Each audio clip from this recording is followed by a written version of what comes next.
বন্ধুরা, আমি কেবল না সরি, কটা 8টা 8:30টার সময় জাস্ট ঘুম থেকে উঠলাম।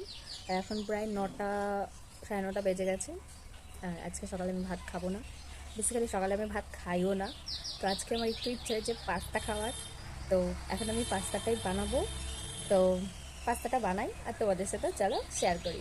তো বন্ধুরা, যেমনটা তোমাদের বললাম, আমি আজকে সকালে পাস্তা করব, সেটাই তোমাদের সাথে শেয়ার করব। তো তার জন্য এদিকে দেখো পাস্তাও নিয়ে নিয়েছি, ওদিকে নিয়ে নিয়েছি ডিম, পেঁয়াজ কুচি, কাঁচা লঙ্কা কুচি আর দিয়েছি একটু রসুন কুচি। এদিকে দেখো বলতে বলতে আমি পাস্তাটাও সেদ্ধ করতে বসিয়ে দিয়েছি। আর জানো তো, এই ডিজাইনের পাস্তাটা আমি এর আগে অনেকবারই খেয়েছি, বাট বেশিরভাগ টাইমে আমি ওই প্যাঁচানো ডিজাইনের পাস্তাটাই খাই। তোমাদের সাথে গল্প করতে করতে এদিকে তো আমি পাস্তা সেদ্ধ করে তার সাথে ডিমের ঝুড়িটাও করে নিয়েছি। তারপরে আবার একটু তেল দিয়ে তেলটা গরম করে রসুন কুচিটাও দিয়ে দিয়েছি। তারপরে একে একে পেঁয়াজ কুচি, কাঁচা লঙ্কা কুচি সবকিছুই দিয়ে ভালো মতো একটু ভেজে নেব, একটু হালকা কালার আসা অবধি ভাজবো। আমি জানি কম বেশি পাস্তা, চাউমিন এগুলো করতে সবাই পারে, বাট আমি কিভাবে করি সেটাই তোমাদের সাথে আজকে শেয়ার করছি। তারপরে এখন দেখো পাস্তাগুলো আমি দিয়ে দিয়েছি, ওগুলো ভাজা হওয়ার পরে তারপর একটুখানি নাড়াচাড়া করে দিয়ে দিচ্ছি এখানে ম্যাগি মশলাটা। অল্পই ছিল, তো তার জন্য পুরোটাই দিয়ে দিলাম। আর যেই ডিমের ঝুড়িটা করে রেখেছিলাম তো সেটাও দিয়ে দিলাম। এরপর সবকিছু ভালো মতো মিক্স করে নিলেই রেডি আমাদের গরম গরম পাস্তা। তোমরা কি বন্ধুরা একটা জিনিস লক্ষ্য করেছো? আজকে কিন্তু আমি পাস্তাতে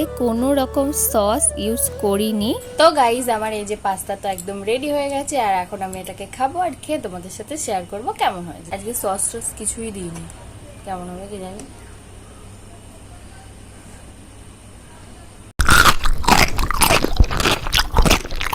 ভালোই হয়েছে, নিজের রান্না সবসময় তো ভালোই হবে, कैसा लगा मेरा मजाक? আর আমার রান্না ভালোই হয়, ভালো হয়েছে। চলো টাটা।